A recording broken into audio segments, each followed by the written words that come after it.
what's up, man? So, yeah, What do you need me for? what I want to do today is I want to have a very candid conversation with you. Oh, Lord. And it's one of those, Okay, what's up? it's one of those conversations that you and I feel like just you and I need to have.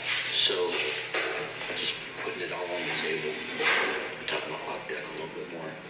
Zeroing on Octane. So, before I start, I want you to know I'm on your side. I feel like you and I are a team, and we're kind of in this together. Yeah. Even though we don't want to be. Yeah. Okay. But we got to figure it out because I'm nervous. Quite honestly, I'm nervous about the whole thing. Because of the tax stuff? Because of the tax stuff. Yeah, the tax stuff. And so, and I'm not sure exactly how much you know or have zeroed in on this, but so here's the deal: is the OCDEC was running their payroll through the Chamber of Commerce, right? They were doing that, and when they did that, they didn't pay the payroll tax. Okay. Right. Way before you and I, they weren't doing their taxes correctly, and so they wrote that out. So the IRS just kept on compiling all of the fees and penalties and interest, and that's why there's so much money that's owed. Well, I had a board meeting yesterday. Okay. And so the final amount right now is $41,000. That's how much we owe in back taxes. Holy cow. $41,000. So kind of zeroed all that taxes in. or like and payroll taxes, fees, dues, all of that stuff, right?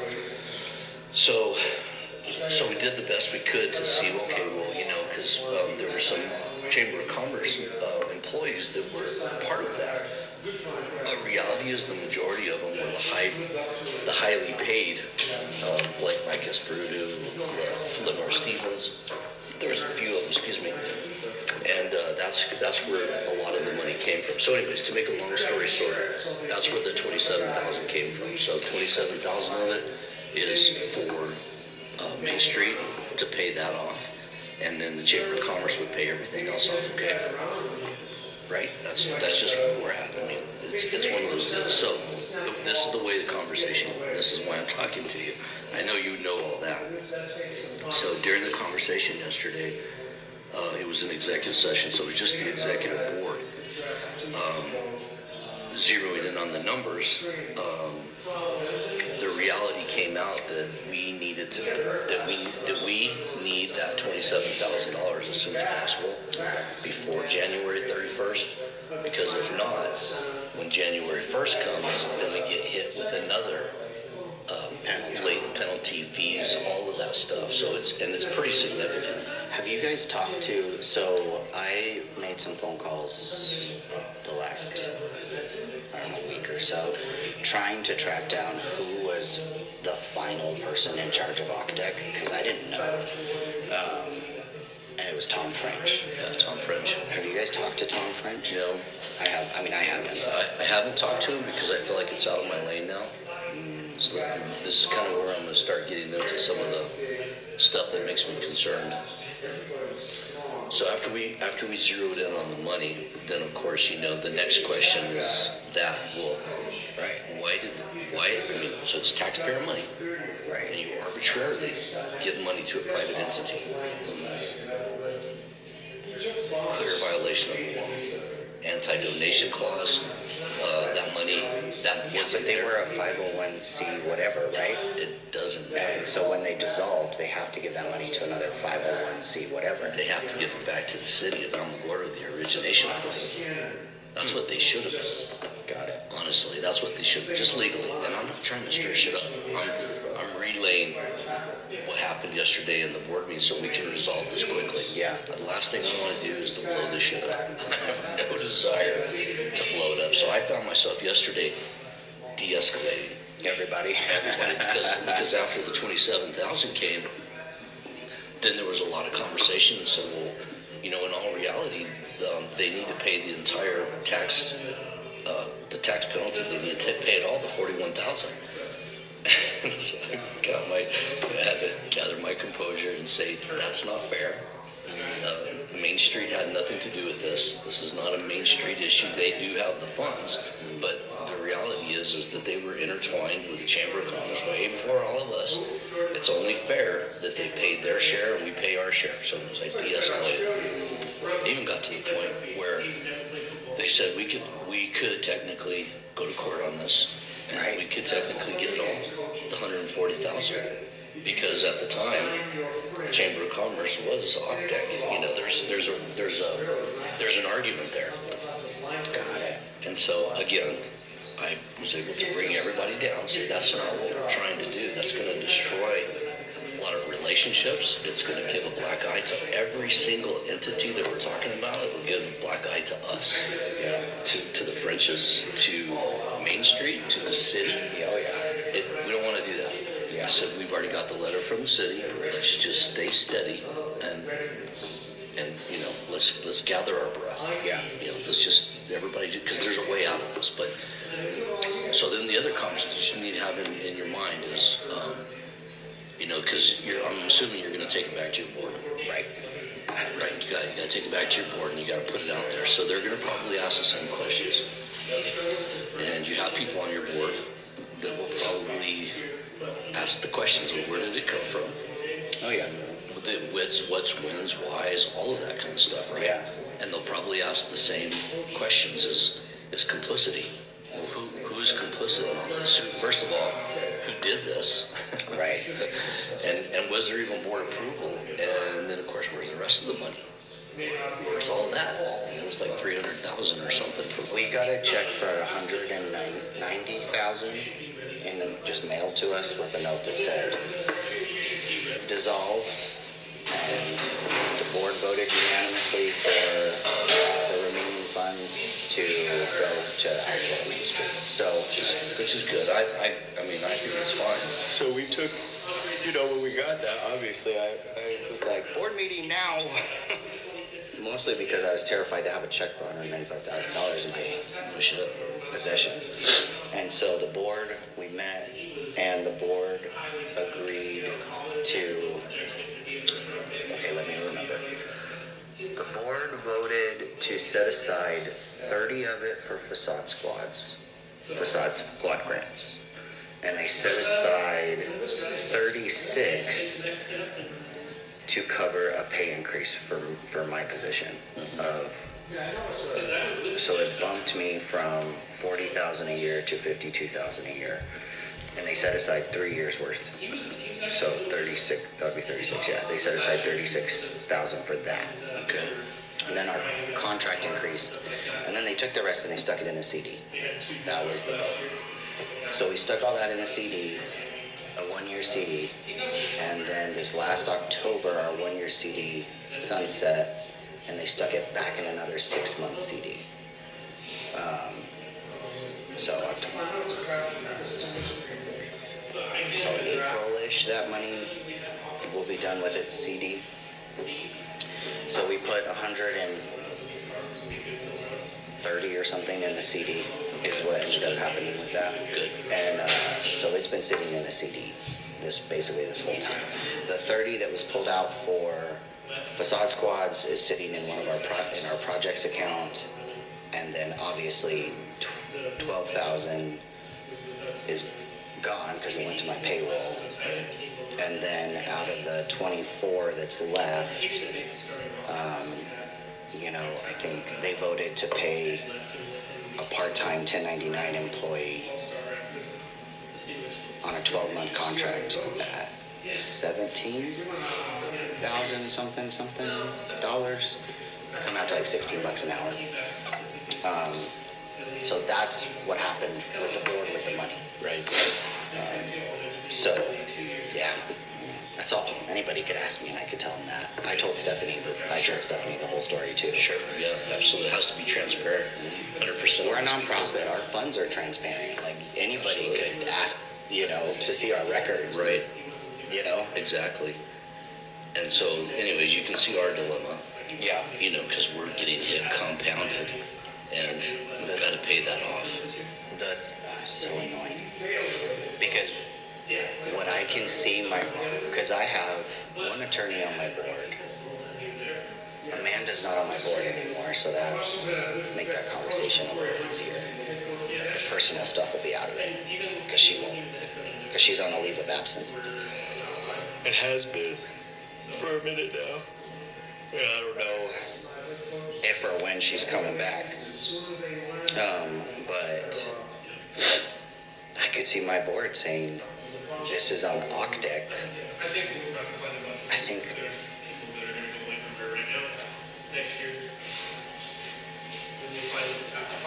because this happens with nonprofits all the time.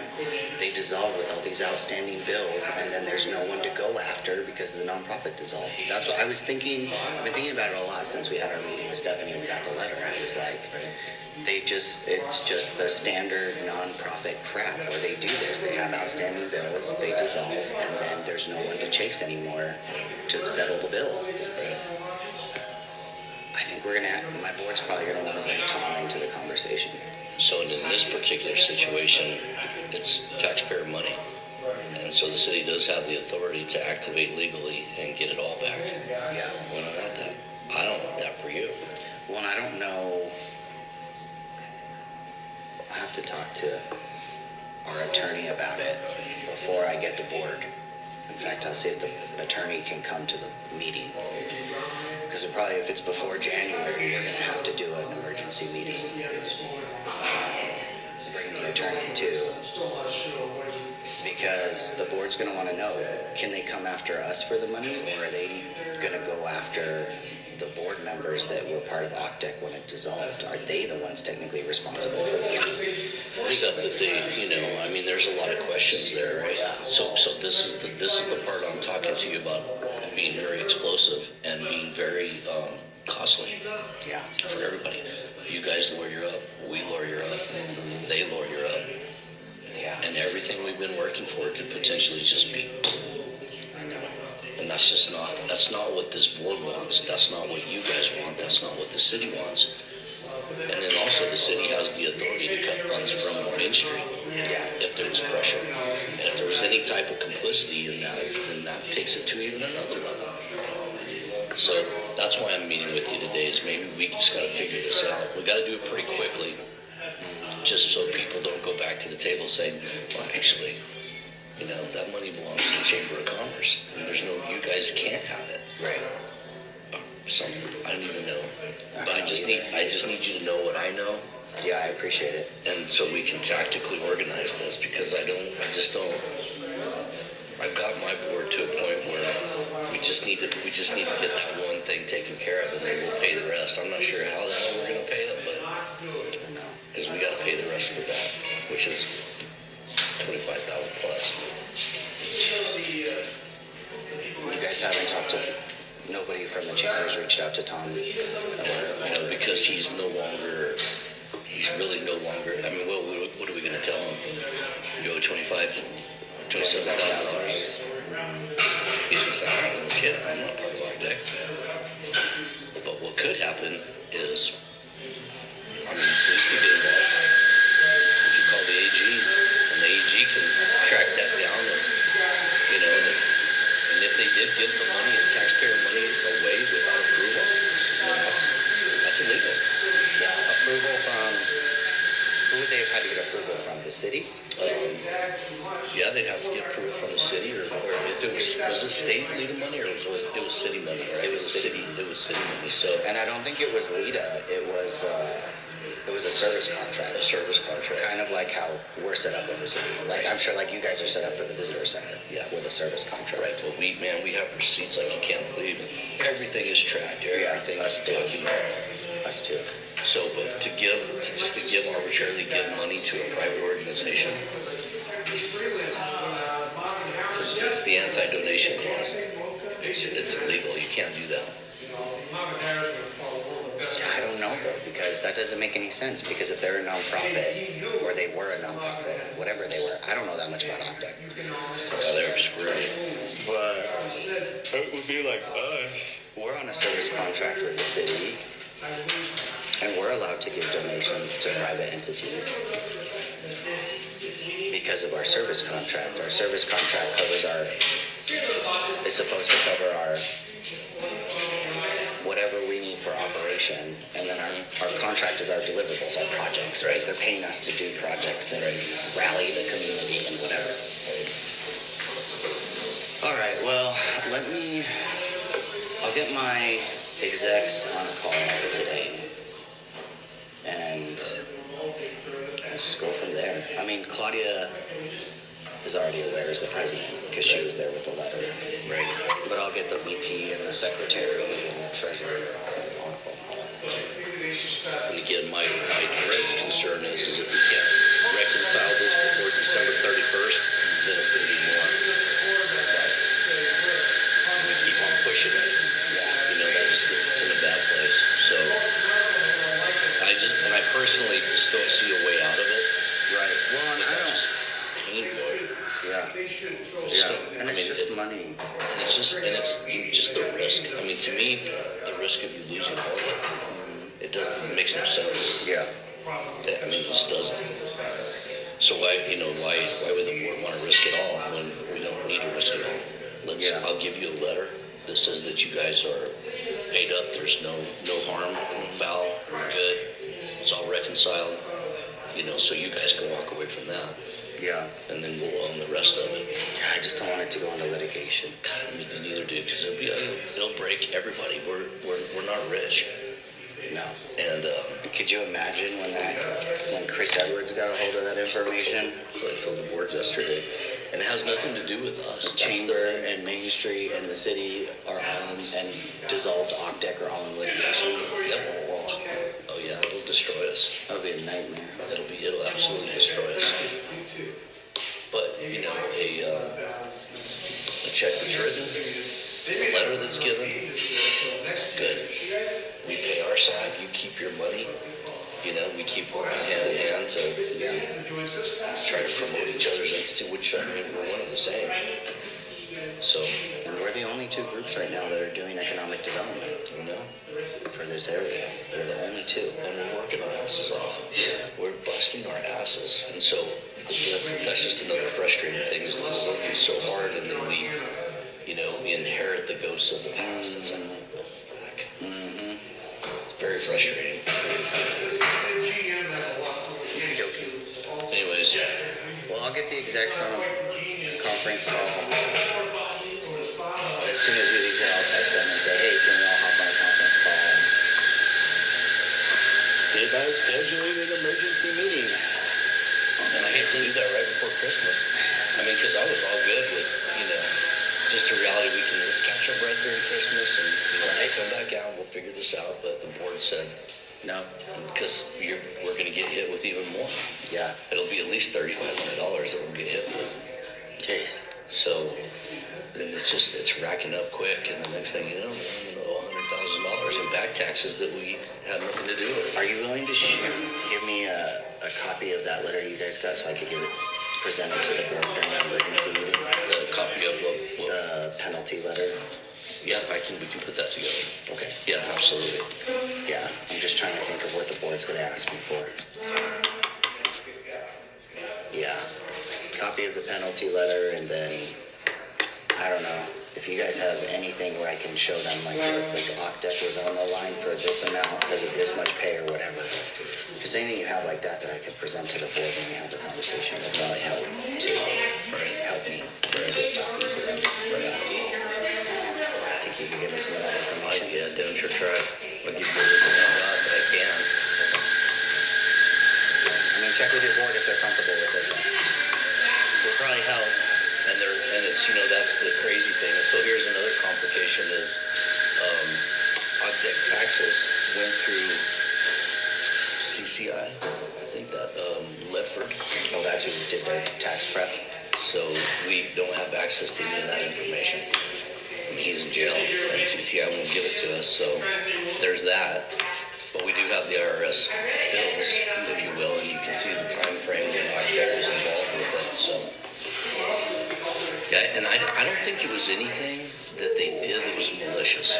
I think what they did is, I mean, as far as this goes, right, is that they just used they used the Chamber of Commerce because they thought they were a 501c3 and they didn't have to pay employment tax, but we're not a 501c3. Right. Or 501c6. And with the 6, you got to pay taxes. And they didn't. And my guest Peru also was being paid by ODEC and by the Chamber, so that's where those inflated salaries came in. He's getting paid for both. And from what I understand, he's making a shit ton of money. That's so confusing. How would you do payroll like that? And also have the ability to flow money. I'm telling you, dude. Sketch. That is sketchy. Sketchy. And I'm like so paranoid around finances with nonprofits because everybody's looking at you to end up embezzling or whatever. I know, man. The other day I used the wrong card to buy my wife caliche and like immediately panicked and was like, I used the wrong card, I'm sending you. I'm cash apping the money right now. Please don't fire me. I'm not embezzling. Yeah, it's not very fun, honestly. And then of course, who's your accountant? Well, it was Monica Coble, but she just quit on us. So now we're working with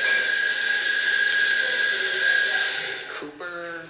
It's like something in Cooper out of Las Cruces. Okay. And Cooper's the one we're working with. She's the one. And she's good with 501c3s. That's good. Yeah. And we're almost done with a financial. It's not a full-fledged audit, but it's like a mini audit. We're wrapping up right now with her too. So, and then the other thing too, just to bring to your board, is that it's in the city's path now. I mean, the city wrote the letter and they're demanding. Yeah. Right. So there's no ifs, ands, or buts. They could. And there's another entity that could be buying, saying, "No, okay, well, if you guys aren't going to take care of that, then we're going to take it all back." That's what she said in the letter. Yeah. So then you got that whole thing. So it's a real fucking mess. It's a real mess. It's a real thing. And it's like so dumb. It is. And I think it boils down to politics, honestly. When I was talking to Stephanie about it, she said that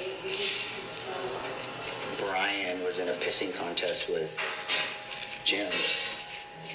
And she thinks that's why it all went down the way it went, was because there was some pissing contest between Brian and Jim. Stupid. If they would have done it the right way, Deck would have said, "Yeah, it's just we're not functioning. We're going to give it back to the city, have a good relationship, and say, but the logical place for this to go is to Main Street. That's where the focus area should be, and then go to the commission. The commission votes. Done. Yep, done. So I should have done it. But and the next thing is you can very easily IPRA all of the last minutes from OPTEC, and I guarantee you anything that they're not there. Oh, why not? So, because they were already not functioning for like a year. Right. Before. I mean, when did they let their staff go? She's been gone for what, like 3 years now? Yeah, at least 3 years. Yeah. But they were paying her the entire time. So that begs another question: is during this whole time that they were at the Chamber of Commerce and they were running payroll, they were using our EIN number. Okay. They were using it. Even for their federal taxes? Yeah. Oh my God. I believe so. Oh my God. So then when they took off to the hill up here, then I think that's at that point they started running their own payroll. But at that time I think it was only Lori. It had gone from just 5, 6, 7, 8 people just down to 1. So it's a lot of sketchy shit, man. And if I was the Frenches right now, I'd be pretty nervous. Yeah, me too. I'd be knocking on your door right now saying, pay the bill. Yeah. Pay the bill and write me a letter that says I'm not harmless. Yeah, I'm going to have to call Tom because the board's going to ask me, did you talk to Tom? And what do you say? What do you tell Tom? Did you pay your taxes? Yeah. Did you know that when you gave us the money, there was outstanding unemployment tax? I mean, that's the question. And he'll probably say, well, I had nothing. I don't know. The Chamber of Commerce did it. Oh, they did? So you were intermingling funds? And then who gave you permission? I mean, you could see where that conversation would go. Oh, yeah. I mean, for him to have one person have the authority to give away such money that's taxpayer money without it going through some type of, not necessarily a vetting process, but transparent process. It's pretty sketchy. I know. I hate to put all this shit on you before Christmas, but It's okay. I'm trying to. I want it to be a win-win for all of us. Right, me too. Like even the friendships, I mean, I had work members that want to fucking blow this thing up, like nuke it. Not because of you guys, but because of what the Frenches did. Because of bad blood with the Frenches. And so I was able to de-escalate. De-escalate it. There's too many partnerships here involved. We're all on the same team. We're trying to go in the same direction. Right. So why would we do that? So calm them down, and they're okay today. But I believe that as long as we can reconcile the 27,000 between the 31st, I give you the letter, then we're good. Okay. If not, then I guess we'll see what happens. Oh my God. Okay. Yeah. So anyways, well, I'll do my best. But just like you, the board's gonna do whatever they decide to do. And that's the most annoying part too, is because the board's gonna make this decision, and then it's gonna be me and you that everyone thinks made the decision. Right. Exactly. Everyone's gonna think it was us. Absolutely. And it's like, I don't get a vote. I have no power. Right. All I can do is bring information to the board and try to give my recommendations, but if the board decides something else, then I'm the one who's going to get beat up for it, and you're the one who's going to And the city. And the city. I mean, you can see how volatile it is. That's why my board, I finally got them to the point where we're speaking rationally. But if your board decides that they say bring it on, okay, then that's what's going to happen. And then we got problems. Then what that means is that disconnects you guys from your city funding. You have to give that money back. Yeah. We don't get to pay our taxes. I mean, you can see that it's like this whole huge political crazy thing where everybody fails. So, anyways, there's a lot at stake on this one. Well, let's see what they say. Try to think. We were going to ask everybody to come in on Sunday anyways, because we got storage units being delivered and we got to get all our crap out of the building. So maybe we could make an emergency meeting for Sunday. I probably won't be able to get the board to an emergency meeting before that. Yeah, Sunday works. That'll give me some time to call Tom, get his side of the story, and then I can present all sides at the same time. And he got the letter too. Was he on there, or was it Jim? I thought it was Tom. I have to look again. It's in my truck. But just the reality is that now OCDEC was responsible for paying those taxes, and they didn't. Yeah. And so then they gave you the money, but that tax money never goes away, and they used our number. So I wouldn't be good for him either. Like I said, if I was him, I'd be knocking on your door saying, settle this. Write him a check, get me out of this. Yeah. Because it could very easily go to the AG, and then... And if that's what he says, that's a good thing for me to take to the board. Yeah. So this is what he said. What do you guys think? Right. So hopefully he says that. That freaking French's, man, he could just cut a $27,000 check. Could. You know what I mean? Exactly. They have the funds. They could just cut a check tomorrow. Right. Exactly, but they're on this kick right now where they hate Alamogordo. The majority of Alamogordo. They hate the chamber. They hate the chamber. Okay. I know they don't like the chamber. Well, when they left, we picked up 25 new businesses. So, haters will be haters. Yeah. That's okay. I don't care. I tell people, because, we've got people who hate us too. It's Stupid. okay. Exactly. I don't give a shit.